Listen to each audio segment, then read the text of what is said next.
Hi guys! For today's video ay magda-direct seeding na po kami guys. Ayan, ang dami pong mga binhi. Itong mga binhi po nito guys ay bigay po ito ng DE. And ang variety po nito ay 402. Ayan, 4 auto po guys ang variety. Ito po guys yung black rice na binhi. 10 kilos lang po ito hiningi namin doon sa aming kapwa farmers. Ayan.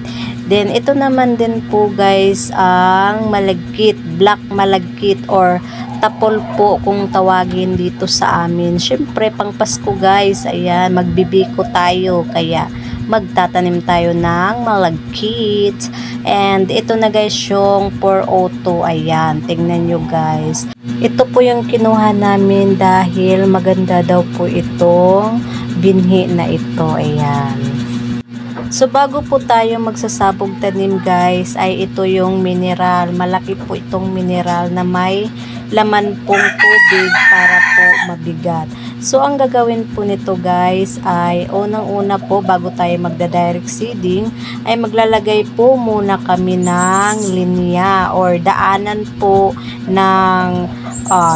sa taniman kapag nag-spray. So ayan po yung asawa ko, naglalagay po siya ng palatandaan. 2 dipa po guys ang pagitan ng kanyang palatandaan. Meron din po yan guys doon sa dulo. So kailangan po yan para kapag naglalakad siya ay ma-straight niya yung kanyang paglalakad. Ganun. So, ulit-ulitin lang po yan guys hanggang po sa matapos. Pero dalawa po sila ng aking biyanan ang maggaganyan. Pero yung asawa ko muna yung nauna dahil yung biyanan ko may ginagawa pa. So, ayan guys, yung makulit kong anak, sunod na sunod sa ama, gustong gayahin yung ginagawa ng ama. Kaya ayan, pinagbigyan. Naku po, kapag may ginagawa ang ama ay gusto din niyang gayahin. Siguro maging magsasaka din ito paglaki. Aba, wag naman anak, napakahirap ng trabahong niyan. Mag-aral ka na lang ng mabuti, ganun. At ito na nga guys, finally, tapos na rin ang paglalagay ng daanan para sa pag-spray. So ayan, hanggang doon yan guys, hanggang doon sa malinis na area, yan. Yan yung ano.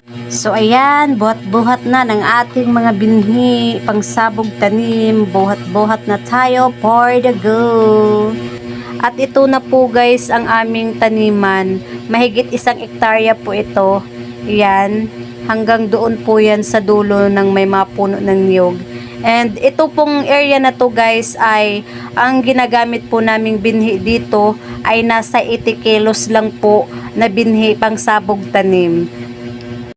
So ang ginagawa namin sa binhi po na pangsabog tanim ay una, ibababad po muna sa tubig sa loob po ng 36 hours. Ayan. And after 36 hours po ay tatanggalin na po sa tubig at i-rest po siya sa loob din po ng 24 hours. And syempre kapag nakarest po ang ating binhi ay kailangan po din nating baliktadin dahil yung nasa ibabaw ay natutuyo siya. Kaya kailangan baliktarin din para pantay yung pagkabasa niya, ganun. Dati guys, ang aming pamamaraan sa pagtatanim ng palay ay transplanting. Pero nung sinubukan namin ang direct seeding, ay napagkumpara namin na mas okay ang pamamaraang ito dahil nakakatipid sa gastos. Kaya hanggang ngayon, sabog tanim o direct seeding na ang aming ginagawa. Kung ani naman ang pag-uusapan, ay kunti lamang ang diferensya nila base sa aming experience. Ayan. Lalong-lalo na ngayon guys na second cropping, itong dry season na ito kami kadalasan nalulugi dahil sa kakulangan ng tubig na siyang kailangan para makontrol ang pag-atake ng mga insekto. Lalong-lalo na yung tinatawag na black bug.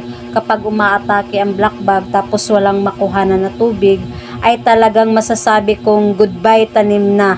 Kasi kahit na mag-spray ka pa ng mga insecticide dyan, kung wala namang tubig ay useless naman ito. So yun lang and thank you for watching guys. Babush!